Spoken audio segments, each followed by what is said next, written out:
മൂവാറ്റുപുഴ നഗരസഭയുടെ പൊതുശ്മശാനം പ്രവർത്തന സജ്ജമാക്കാത്തതിനാൽ പ്രതിഷേധം ശക്തമാകുന്നു. അറ്റകുറ്റപ്പണികൾക്കായി ഒരാഴ്ചത്തേക്ക് മാത്രം അടച്ച ശ്മശാനം ഒരു മാസമായിട്ടും പ്രവർത്തന സജ്ജമാക്കാത്തതിലാണ് പ്രതിഷേധം ഉയരുന്നത്. മൂവാറ്റുപുഴ നഗരസഭയുടെ പൊതുശ്മശാനം തുറന്നു പ്രവർത്തിക്കാത്തതിൽ പ്രതിഷേധം ശക്തമാവുകയാണ്. ഇലക്ഷന് മുൻപേ അറ്റകുറ്റപ്പണികൾക്കായി അടച്ച പൊതുശ്മശാനം ഇതുവരെ തുറന്നു നൽകിയിട്ടില്ല. ശ്മശാനത്തിൽ ചിമ്മിനികൾ മാറ്റി സ്ഥാപിക്കുന്നതിനായാണ് താൽക്കാലികമായി ശ്മശാനം അന്നടച്ചത്. എന്നാൽ ചിമ്മിനികൾ മാറ്റി സ്ഥാപിച്ച ദിവസങ്ങൾ പിന്നിട്ടിട്ടും ശ്മശാനം തുറന്നു പ്രവർത്തിക്കുന്നതിനുള്ള നടപടികൾ ഇതുവരെയും ആരംഭിച്ചിട്ടില്ല.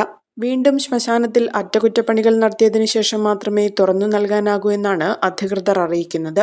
വേഗത്തിൽ നടപടികൾ പൂർത്തിയാക്കി ശ്മശാനം തുറന്നു നൽകേണ്ട അധികൃതരുടെ ഭാഗത്തു നിന്നും വലിയ കാലതാമസമാണ് ഇക്കാര്യത്തിൽ ഉണ്ടായിക്കൊണ്ടിരിക്കുന്നതെന്ന് നഗരസഭാ കൗൺസിലർ ജയകൃഷ്ണൻ നായർ പറഞ്ഞു. കഴിഞ്ഞ നഗരസഭാ ഇലക്ഷൻ കഴിഞ്ഞ് ഡിസംബർ 10-ാം തീയതി ഒരാഴ്ചത്തേക്ക് വേണ്ടി അടച്ചിട്ട് മെയിൻ്റനൻസിന് വേണ്ടി അടച്ചിട്ടിട്ട് ഇന്ന് ഒരു മാസത്തോളം ആവുകയാണ്. ഈ പ്രദേശത്തെ ജനങ്ങൾക്ക് അതൊരു സമുദായത്തിൻ്റെ ഏക ആശ്രയകേന്ദ്രമാണ് ഇത്. കാരണം ഒരു വീട്ടിൽ മരണം നടന്നു കഴിഞ്ഞാൽ മറ്റ് ഒന്നും ഞങ്ങൾക്ക് ദയിപ്പിക്കാനോ പിടിക്കാനോ മറ്റ് സാഹചര്യം. കാരണം 5 സെൻറ്റിലുള്ളവർക്കും 2 സെൻറ്റിലുള്ളവർക്കൊക്കെ ഏക ആശ്രയമാണ് ഇന്നത്തെ ഇവിടുത്തെ ഈ സ്മൃതി കുടീരം. ഈ കഴിഞ്ഞ ദിവസങ്ങളിലുണ്ടായ മരണങ്ങളെല്ലാം മറ്റ് സ്ഥലത്തേക്ക് നമ്മൾ യാചിച്ചും പറ്റിയാണ് ഓരോരുത്തരെ ദയിപ്പിക്കാൻ വേണ്ടി മറ്റ് പ്രദേശങ്ങളിലേക്ക് കൊണ്ടുപോകേണ്ട ഒരവസ്ഥ വന്നത്. നഗരസഭ കഴിഞ്ഞ 5 വർഷമായിട്ട് നഗരസഭയുടെ കൊടും കാര്യസ്ഥതയുടെ ഭാഗമായിട്ടാണ് ഇപ്പോൾ ഈ അവസ്ഥയിലേക്ക് ഇത് പോയത്, കൂപ്പുത്തിപ്പോയത്. കാരണം ഇതിൻ്റെ ആരംഭകാലം മുതൽ ഇതിന് AMC ഉണ്ടായിരുന്നു. ഇതിൻ്റെ ഓരോ വർഷം എന്ത് മെയിൻ്റനൻസ് വന്നാലും അപ്പാപ്പ അതിൻ്റെ കമ്പനിക്കാർ വന്ന് നടത്തി അതിൻ്റെ മെയിൻ്റനൻസ് ചെയ്ത് തീർത്ത് പോകത്തക്ക രീതിയിൽ AMC ഉണ്ടായിരുന്നു. കഴിഞ്ഞ കൗൺസിലിൻ്റെ കാലത്തായി AMC കട്ട് ചെയ്തു.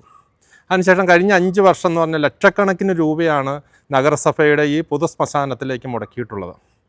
എന്നാൽ നാൾ ഇത് എന്നും അടച്ചിടേണ്ട ഒരു അവസ്ഥയാണ് വന്നേക്കുന്നത്. മുൻകാലങ്ങളിൽ ഏതെങ്കിലും അറ്റകുറ്റപ്പണിക്ക് കരാർ നൽകുമ്പോൾ കരാറുകാരിൽ നിന്നും ആനുവൽ മെയിൻ്റനൻസ് കരാർ നഗരസഭയുമായി ഉണ്ടാക്കിയിരുന്നു.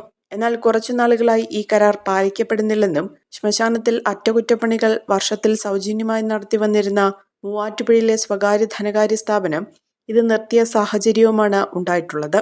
സൗജന്യമായി ഇത്തരം സേവനങ്ങൾ ചെയ്തു തന്നിരുന്ന ധനകാര്യ സ്ഥാപനവുമായി നഗരസഭ യാതൊരുവിധ സഹകരണവും ഇപ്പോൾ കാണിക്കുന്നില്ലെന്നും ജയകൃഷ്ണൻ നായർ പറയുന്നു. ഇപ്പോൾ ചിമ്മിനി പിടിപ്പിക്കാനാണെന്നും പറഞ്ഞാണ് ഇപ്പോൾ കഴിഞ്ഞ ദിവസം ഇത് അടച്ചിട്ടത്. ചിമ്മിനി പിടിപ്പിച്ചു. അപ്പോൾ അതിൻ്റെ മോട്ടറുടെ കാര്യങ്ങളോ പ്രവർത്തിപ്പിക്കുന്ന രീതിയിൽ അതിൻ്റെ ഫൗണ്ടേഷൻ ശരിയല്ല. അതിൻ്റെ ഈ ബോഡി കൊണ്ടുവയ്ക്കുന്നിടത്ത് അതിൻ്റെ ഒരു ബെഡുണ്ട്. അത് നിസ്സാര ഒരു ദിവസവും കൊണ്ട് തീർക്കാവുന്ന കാര്യങ്ങളേ ഉള്ളൂ. അതെല്ലാം കമ്പിയും കെട്ടിവെച്ച് വളരെ കാരണം ഒരു സമുദായത്തിന് അത് വന്ന് കണ്ടാൽ നമ്മുടെ ഒരു മൃതദേഹം ദഹിപ്പിക്കുന്ന അത്രയ്ക്ക് പവിത്രയോടുകൂടിയാണ് നമ്മൾ ആ കർമ്മം ചെയ്യുന്നത്. അതെല്ലാം ഇല്ല. ഇത് കാണുമ്പോൾ തന്നെ നമുക്ക് ഇങ്ങോട്ട് ബോഡി കൊണ്ടുവരാൻ പറ്റാത്തൊരു അവസ്ഥയിലേക്ക് പോയി ഇന്ന് മൂവാറ്റുപുഴയുടെ സ്മൃതി കുടീരം. എല്ലാ വർഷവും ഇതിൻ്റെ തുടക്കം മുതലേ കാണാം. മഹാനാമി ചാരിറ്റബിൾ ട്രസ്റ്റ് ഇതിൻ്റെ മെയിൻ്റനൻസ് അല്ലെങ്കിൽ പെയിൻറ്റിങ്ങും കാര്യങ്ങളും എല്ലാ വർഷാവർഷം അവർ ചെയ്തോളാമെന്നൊരു നഗരസഭയായിട്ടൊരു കരാറുള്ളതാണ്. അത് അവരുമായിട്ട് ബന്ധപ്പെട്ട അങ്ങനെയുള്ള യാതൊരു ഇതും ഇവിടെ ഇപ്പോൾ നടക്കുന്നില്ല. ഈ പരിസരം നോക്കിയാൽ അറിയാം, ഒരുമാതിരി കാട് കയറിയ അവസ്ഥ. അത്രയ്ക്ക് ഇതുമായിട്ട് ബന്ധപ്പെട്ട് നിൽക്കുന്ന ഇവിടെ ജീവനക്കാരെ ഇവിടെ നിന്ന് മാറ്റിക്കൊണ്ട് ഇതുമായിട്ട് പരിചയസമ്പന്നരല്ലാത്ത ജീവനക്കാരെ ഇവിടെ നിയമിച്ചുകൊണ്ട് ഈ അഴിമതിക്ക് മുഴുവൻ അവരെ കൂട്ടുപിടിച്ചിരിക്കുകയാണ്. മൂവാറ്റുപുഴ നഗരസഭയുടെ പൊതുശ്മശാനം തുറന്നു നൽകാത്തതിനാൽ വലിയ ബുദ്ധിമുട്ടാണ് ജനങ്ങൾക്കുണ്ടായിക്കൊണ്ടിരിക്കുന്നത്. സമീപ പ്രദേശങ്ങളെ ആശ്രയിക്കേണ്ട സ്ഥിതിയാണ് ഇപ്പോഴുള്ളത്. ഒരു ദിവസം 4ഓളം മൃതദേഹങ്ങൾ ദഹിപ്പിക്കുന്ന ഇവിടെ ഇപ്പോൾ ഒരു മൃതദേഹം പോലും ദഹിപ്പിക്കാത്ത സ്ഥിതിയാണുള്ളത്. ശ്മശാനത്തിന് നടത്തിപ്പിനായി പരിചയസമ്പന്നരായ ജോലിക്കാർ നഗരസഭയിലുണ്ടെങ്കിലും അവരെ ഇവിടെ നിന്നും മാറ്റിയ സ്ഥിതിയാണ് നിലവിലുള്ളത്. അതിനാൽ തന്നെ ഇത്തരത്തിലുള്ള അറ്റകുറ്റപ്പണികൾ അടിക്കടി ഉണ്ടാകുന്നതും അടച്ചിടുന്നതിന് കാരണമാകുന്നുണ്ട്. വിവിധ സാമുദായിക സംഘടനകളെ കൂട്ടിയോജിപ്പിച്ച വലിയ പ്രതിഷേധത്തിലേക്ക് കടക്കാനാണ് തീരുമാനമെന്നും ജയകൃഷ്ണൻ നായർ പറഞ്ഞു. കുക്കിംഗ് ആരുടേതാണെങ്കിലും ഹൈസ ഉണ്ടെങ്കിൽ രുചിയുടെ മേളാങ്കമല്ലേ? എന്താലേ ഹൈസയുടെ ഒരു രുചി. ഇനി എല്ലാ ഫംഗ്ഷനും ഇവൻ തന്നെ താരം. Haiza curry powder, the taste of royalty.